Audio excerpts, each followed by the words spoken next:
So today I'm going to start reversing these wheels so that they'll fit on my trailer. So these are probably 70s Mustang 5 lug, obviously 14x6 steel wheels. These have the larger center bores so that they'll fit my trailer hubs. They'll also fit the hubs on the Mustang as well because I got the Granada spindles on there. And you can see these centers are separate from the rim itself. And on these particular ones, these are the hardest ones to reverse because, not sure if you can see the little lip there, but there's a plug weld.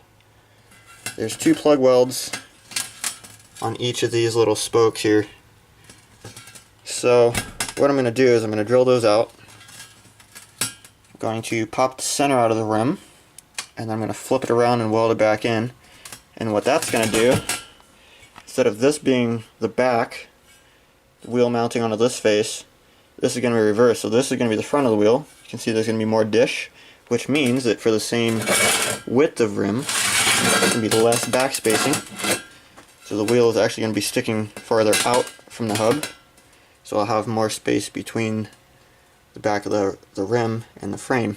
So I'm going to flip it around, and then the wheel is going to now mount on this space. Now if I was doing this for a car, I would move the valve stem as well. So you can see the valve stem would be on the back side. And usually all you got to do is weld that hole up, drill a new hole in here, move the valve stem. It's not that hard. I'm not really going to bother with that. And you can always do that a little later. It's not that difficult. Since I have all the equipment to change and rebalance tires and all that, it's no big deal for me to pop that off and do that later if it becomes an issue. But since it's on a trailer, it shouldn't be too hard to just reach behind there and put it in. Might be a little nicer, smoother looking. So anyways, picked up a pair of old rusty 14-inch wheels. And now I'm starting to drill out the plug welds. So first thing I'm doing, I've got it set up on my drill press, and I just clamp some blocks of wood down so it doesn't move side to side. And I'm using a 3/16 drill bit to pilot drill these. And then since these are pretty big plug welds here, I've got a hole saw. This is a 1.1/8. So it's going to be a big mess to weld it back up, but this is pretty much the only way to do these ones. Some of the earlier wheels, before Ford got cheap, they welded this whole seam here on the backside. The ones that I have on the front of the Mustang have been reversed, and those were fully seam welded. And then there's another style where they're riveted. There's 3 rivets per spoke here. Those are pretty easy. You just grind the rivets off and then hammer the center out. So anyways, I'm going to drill some plug welds, and we'll go from there. Alright, change of plan. The hole saw, wherever it went, it's not working too well because this isn't rigidly mounted, so it was just kind of going everywhere and then sticking and then stopping the drill press. So gone to a step drill. This only goes to 7/8, but I've got a bigger one if needed, and that's cutting right through it, no problem. Nice clean holes, so I'm making progress. Alright, got all these drilled. I ended up going to 7/8, and you can see we've already got some separation going on. Oh, if it'll zoom, there we go. Oh, look at that zoom factor on that thing, holy. So, should be able to knock these loose for the most part. So, I'm going to try it. Alright, so apparently 7/8 will work. I just smacked them all with a hammer, and you can see they're moving. They've all split. Where'd it go? Where'd it go? There we go. They've all split all the way around. You can see the center has moved downwards just a hair. Alright, so, not sure which way is the easiest. Should probably be going from this way. This is probably a shorter distance. But is it tapered? That is the question.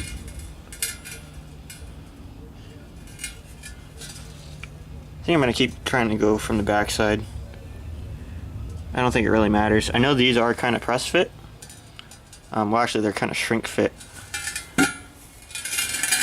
Press fit, shrink fit, something like that, from the factory, and then they weld them, just for a little extra insurance. But I'm going to keep going from the back side and we'll see how that works.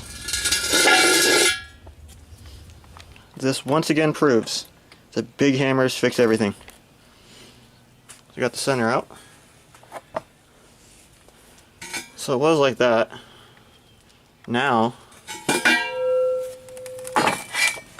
it's going to be kind of sort of like that.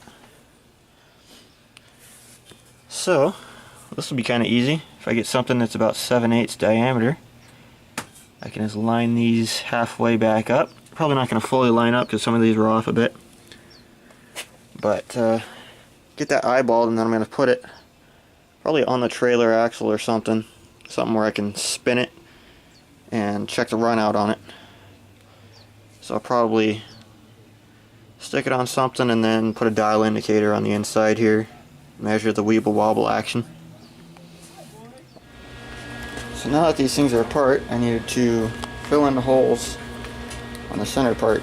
So I picked up some washers, fender washers that were 7/8 outside diameter. Got them all welded in there all the way around.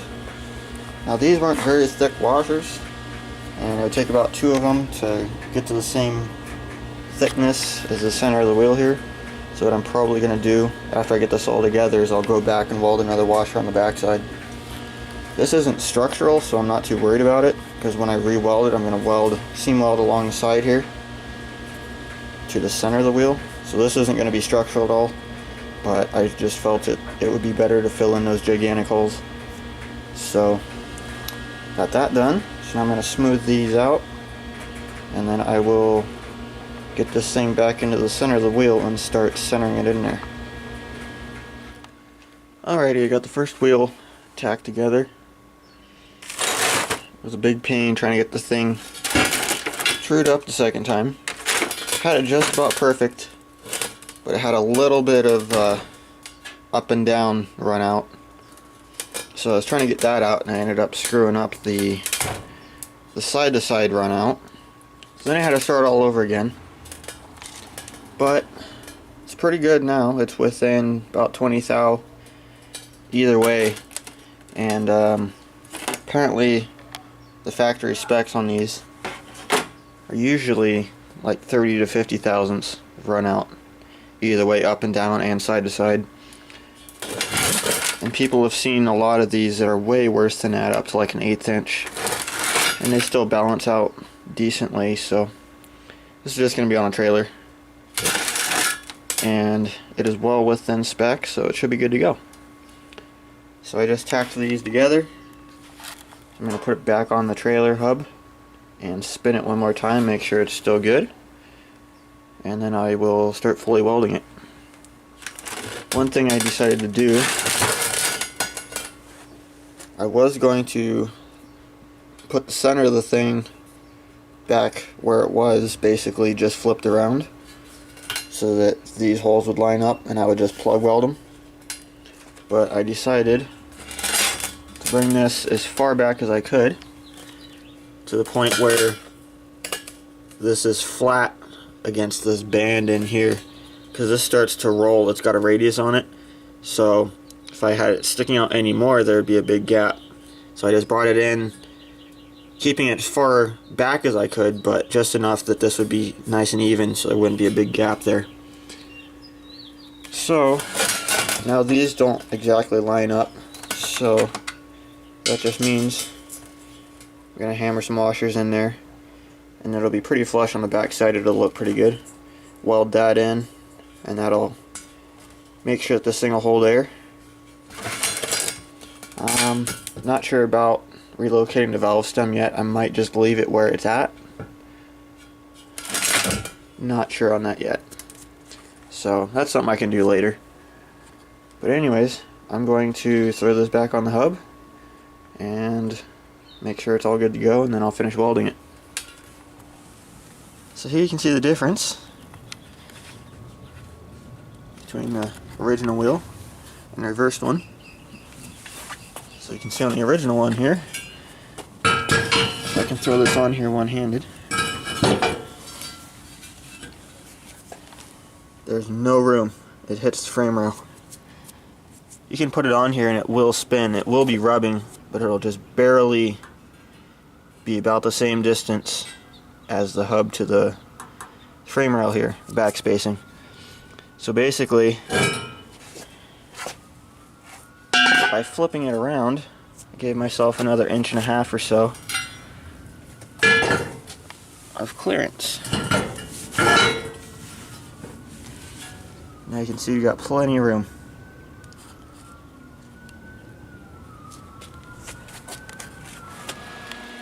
Alright, so after I tacked this thing, checked it again, and I don't know if the heat screwed it up a little bit or what, but it was a little bit off, so I stuck it back in the press, got it pretty close. So now I'm starting to fully weld it. So I got some of that action going on. Doing a little bit at a time here. I think I'm going to throw it back on the hub one more time now, since I got all four. Got about 1.5 inches welded on all four sides here, and just see where it's at. Alright, I think I'm done screwing around with this thing. I think I now understand why the factory tolerances are so loose on these as to the run out being up to like 1/8 of an inch, because every time I do a little tack weld and then put it back on and retighten the lug nuts, it does something different. So got it pretty close now. I fully welded the back. I did 2 long seams. I still have to weld these in, but that shouldn't affect it too much.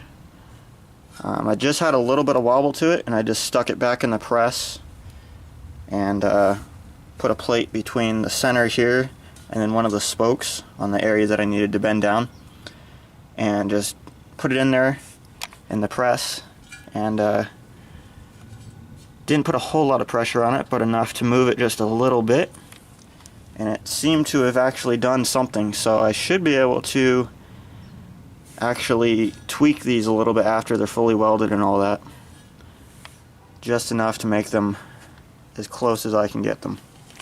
So right now, not sure how well we're going to be able to see this here. There is a teeny bit of up and down. I've got the side to side pretty much gone. I think anything else is where I was trying to whack it with a hammer.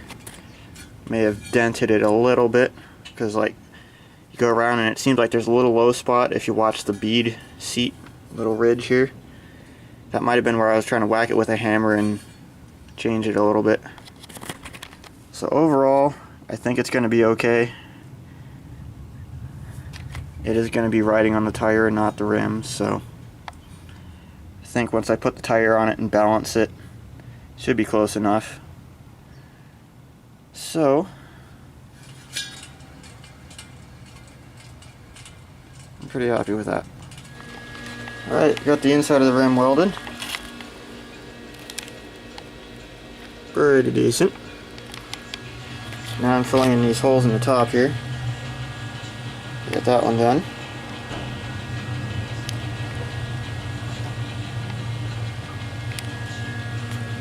After I finish welding all that up, I'll wire brush the bead area here since it's all rusty, and probably throw a tire on it, see if it holds there.